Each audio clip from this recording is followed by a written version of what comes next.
sampai Sayyiduna Agib.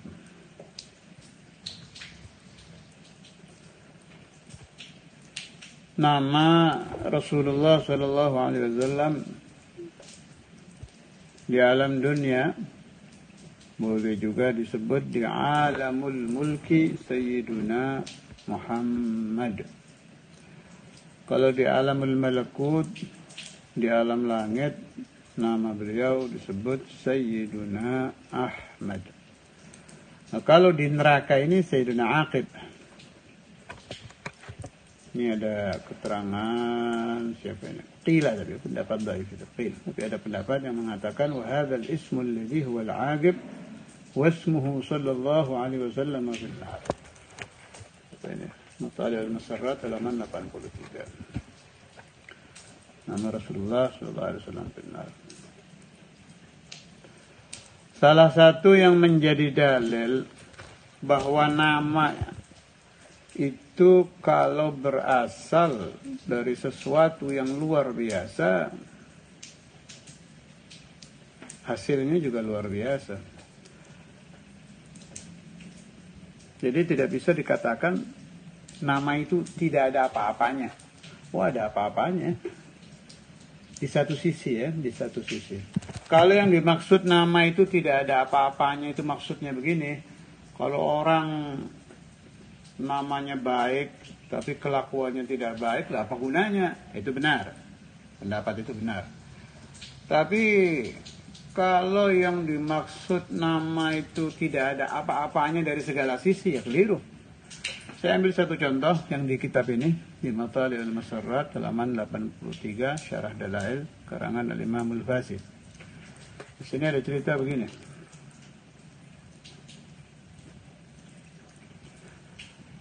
أو كما قال رضي الله عنه إذا جاء بحرمة شفاعته خمدت النار وسكنت كما روي أن قوما من حملة القرآن يدخلونها. Sekelompok kaum yang hafal Al-Quran masuk neraka. Saya sedang tidak akan membahas hafal Quran kok masuk neraka. Sudah pernah saya bahas dan insya Allah akan diulang pembahasannya kalau pas waktu yang dibaca. Ini sedang membahas nama Muhammad kalau sekarang. Alhasil ada sekelompok kaum min hamalatil Quran masuk neraka. Fayunsiyahumullahu ta'ala isma Muhammadin sallallahu alaihi wasallam. Begitu sudah di dalam neraka, nama Muhammad dilupakan. Tidak satu pun dari mereka itu ingat nama Nabi Muhammad. Tuh, kok bisa? Ya bisa. Yang membuat kita ingat nama, baik di alam dunia atau di alam akhirat itu ya Allah. Yang membuat kita lupa nama di dunia wal akhirat ya Allah juga. Ini Allah yang membuat lupa. Hatta yudzakkirahum Jibrilu alaihi salam. Atau bisa juga dahsyatnya azab neraka membuat mereka lupa.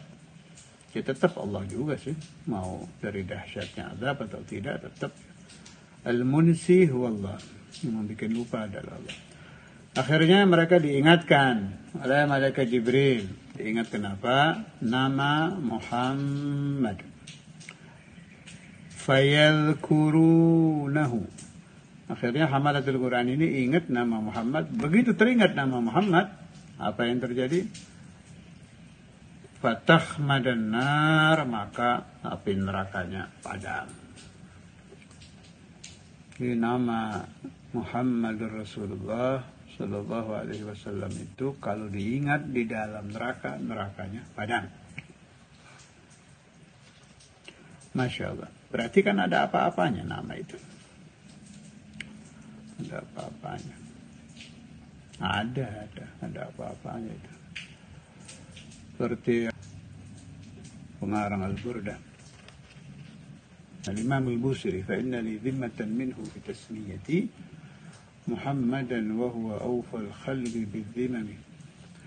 Dipegang kuat oleh Imam Busiri buat bekal beliau di alam akhirat adalah nama saya dengan nama Nabi Muhammad sama. Dan dipegang. Jadi kalau punya anak kasih nama Muhammad. Kalau dua, cari nama Nabi yang lain apa? Ahmad, Hamid, Mahmud, Agib, Hashir, dan lain-lain.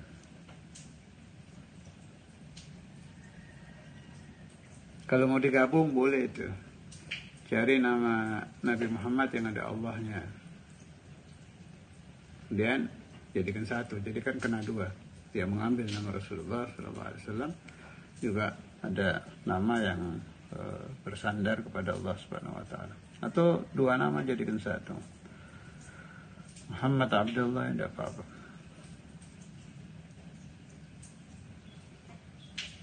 Masya Allah. Seperti nama Alwi itu, tapi itu khusus untuk turunan Al-Alawiyin. Saya pernah nemu satu faedah, siapa-siapa dari keturunan Sayyidina Al-Baqi yang bernama Alawi, dia akan mendapat nasib daripada sir Sayyidina Alawi Al-Ghayyur. Siapapun, tidak yang milik dia akan mendapat satu bagian dari sir beliau kalau diberi nama Alwi.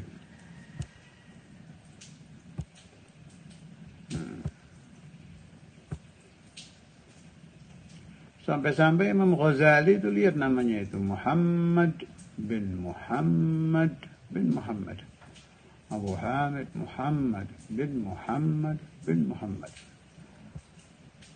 Orang dulu itu tahu hadis, dengar, percaya, dipegang, dipakai. Muhammad bin Muhammad bin Muhammad. Kembali ke kitab.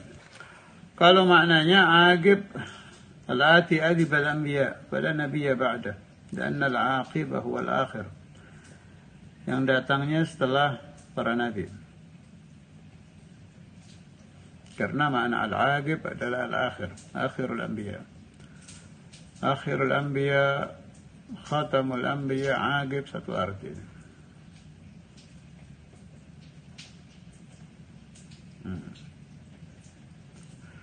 Sini ada pembahasan masih di Mata al-Masarrat 83 tentang fala nabiyya ba'dah. Tidak ada nabi lagi setelah Nabi Muhammad. Begitu Nabi Muhammad diutus, tidak ada nubuwah lagi. Tidak ada risalah lagi. Tidak ada kenabian lagi. Ahmadiyah itu palsu. Tidak ada itu Nabi Ghulam Ahmad. Palsu itu. Tersesat pikirannya. Salah paham memahami ayat Al-Quran. Gara-gara salah di dalam menafsiri kalimat. Ya'ti min ba'di ismu Ahmad. Itu pikirnya Ahmad dirinya ngabur. Itu kebiasaan. Wala'iyadzubillah, nas'alullah as-salamah. Jangan punya kebiasaan mengambil dalil, meninggalkan dalil yang lain. Meninggalkan satu ayat, make ayat yang satunya. Nggak bisa, itu berhubungan semua itu. Al-Quran ada irtibat, ada hubungan ayat ini dengan ayat ini. Kemudian al-mufassirul a'zam, manusia yang paling paham Al-Quran adalah yang mendapatkan Al-Quran, yakni Rasul SAW. Jadi tidak bisa meninggalkan hadis. Memahami ayat tentang akhirnya para nabi itu yang menyebabkan Ahmadiyah tersesat itu. Kita tidak bisa meninggalkan hadis. Di dalam memahami hadis, yang paling paham hadis lebih dari yang lain adalah murid-murid Nabi di zamannya, yakni as-sahabat. Yang paling memahami ulumus sahabat, tabi'in. Yang paling memahami ulumut tabi'in, tabi'ut tabi'in. Ada tasalsul sampai ke zaman kita ini. Yang paling memahami ilmu-ilmu satu syekh ya muridnya. Si syekh punya syekh yang paling paham murid, terus begitu. Itu namanya silsilah, mata rantai. Tidak bisa kita tinggalkan. Salasil itu tidak bisa. Jadi ada silsilah. Saya dulu waktu ngaji di di Kiai Ahmad dulu ada keterangan au ma huwa makna dari Syekhul Nabi Said itu, kalau beliau mengajar ada dua, ada matan, ada murad.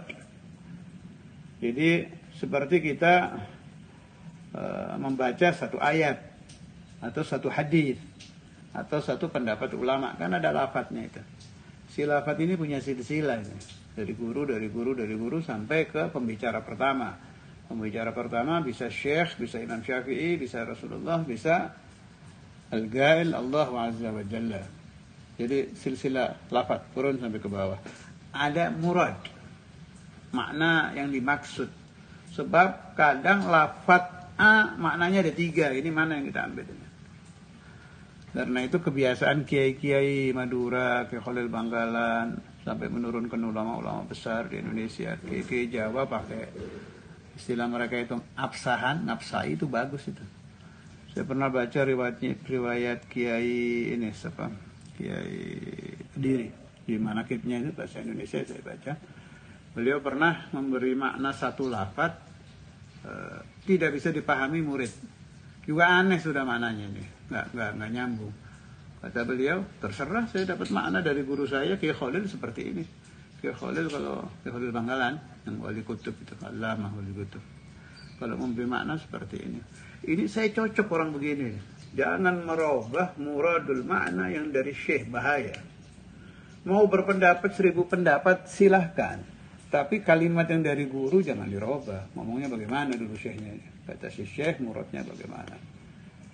Sebab ada orang alim, ada orang sok tahu. Nah, ini orang sok tahu ini banyak ini. Sok tahu itu biasanya orang yang ilmunya belum nyampe. Pelajar pemula atau tengah-tengah atau dasar diciptakan Allah jadi sok tahu, itu ada. Karena itu harus dipilah. Kalau ada orang ngomong, ini kata siapa ini? Ini pendapat Anda? Oke, saya dengarkan. Tapi kata guru Anda bagaimana? Kata Syekh Fulan bagaimana? Sebab kadang si Syekh ini maksudnya punya makna A, si pendengar yang sok tahu ini punya makna B. Begitu kita dengar, kita paham, oh murad Syekh itu yang ini, bukan seperti kata ente. Ini sering terjadi. Apa pemahaman seperti ini betul apa tidak? Saya jawab betul. Karena ada hadis dari Rasulullah sallallahu alaihi wasallam bunyinya rubba muballigh aw'a min sami'. Jadi kadang orang yang mendengar hadis langsung, mendengar ilmu langsung, ya, perawi pertama, rubba muballighin aw'a min sami'. Terkadang jadi Muhammad sallallahu alaihi wasallam ngomong, didengarkan si fulan didengarkan lagi sama si fulan. Ini bisa jadi yang ketiga ini pemahamannya lebih benar. Ya bisa jadi yang kedua, bisa jadi juga yang pertama dengan yang kedua masih benar yang ini. Nah, ada apa di sini? Di sini ada rahasia bahwa al-fahmu minallah. Pemahaman itu berasal dari Allah. Karena itu ayatnya sama, hadisnya sama, pecahnya banyak sampai 73 pecahan. Ini menunjukkan bahwa al-hadi huwallah. Karena itu pemahaman itu harus diriwayatkan seadanya, dibahas. Bertentangan tidak dengan ini, bertentangan tidak dengan ini. Sampai betul-betul kita mengerti bahwa ada yang disebut muradus syari'. Yang dimaksud Allah seperti ini. Yang dimaksud Rasulullah sallallahu alaihi wasallam seperti ini. Karena itu kan tauhidnya Imam Syafi'i radhiyallahu ta'ala anhu bagus sekali. Imam Syafi'i itu tauhid beliau singkat, jami' mani' syamil. Amanna billah wa bima jaa'a 'anillah 'ala muradillah. Perhatikan itu, ada muradillah, itu yang tadi saya katakan, makna murad. Makna murad an syekh sampai murad syari'. Amanna billah wa bima jaa'a 'anillah 'ala muradillah. Wa amanna bi Rasulillah wa ma jaa'a an Rasulillah 'ala muradi Rasulillah. Jadi saya, kata Imam Syafi'i, beriman kepada Allah dan apa saja yang datang dari Allah sesuai muradnya Allah. Saya beriman kepada Rasulullah, dan apa saja yang datang dari Rasulullah sesuai muradu Rasulullah. Nah, di sini Ahmadiyah keliru. Muradullah dan muradu Rasulullah di dalam ayat Al-Quran yang menerangkan bahwa Rasul yang terakhir ismuhu Ahmad itu ya Nabi Muhammad itu. Sini tidak sesuai muradullahi wa muradu Rasulih sallallahu alaihi wasallam. Nasallallahu alaihi wasallam. Karena itu pembahasan agib ini berhubungan dengan pembahasan Nabi Isa, terutama Nabi Isa, kemudian juga Nabi siapa lagi yang masih hidup itu? Nabi Khadir, Nabi Ilyas, Nabi Idris. Jawabnya bagaimana? Rasulullah sudah wafat, tapi para nabi masih ada ini. Wa Isa alaihi salamu wa in kana sayanzilu ila al-ardi fi akhir zaman muttasifan bi sifatin nubuwah wa qa'iman biha fa innama yadinu bi syari'ati sayyidina Muhammadin sallallahu alaihi wasallam wa yahkumu biha. Masih halaman 83 Matalil Masarrat. Nabi Isa memang akan turun ke bumi di akhir zaman. Beliau Nabi, memang memiliki nubuwah, Nabiyyun wa Rasul, wa ga'iman biha, melaksanakan kenabian. Nabi asli, bukan Nabi palsu, Nabi asli, Nabi Isa, Nabiyyun wa Rasul. Tetapi beliau menghukumi orang-orang di akhir zaman dengan syariat Rasulullah sallallahu alaihi wasallam, dan beliau beribadah dengan syariat Nabi. Jadi beliau pakai dan beliau ajarkan. Apa hubungan Aqib dengan Nabi Isa? Wa nubuwwatuhu mutaqaddimatun ala nubuwwati Sayyidina Muhammad sallallahu alaihi wasallam. Nabi Isa diangkat menjadi nabi sebelum Nabi Muhammad, lebih dulu. Karena itu nama Aqib Khatamul Anbiya tetap berlaku. Bukan Nabi Muhammad wafat, Nabi Isa terus diangkat jadi nabi baru. Tidak, nabi lama sebelum Rasulullah sallallahu alaihi wasallam. Begitu juga Nabi Khadir, Nabi Idris, Nabi Ilyas mengikuti pendapat ulama bahwa ketika beliau itu masih hidup di alam dunia.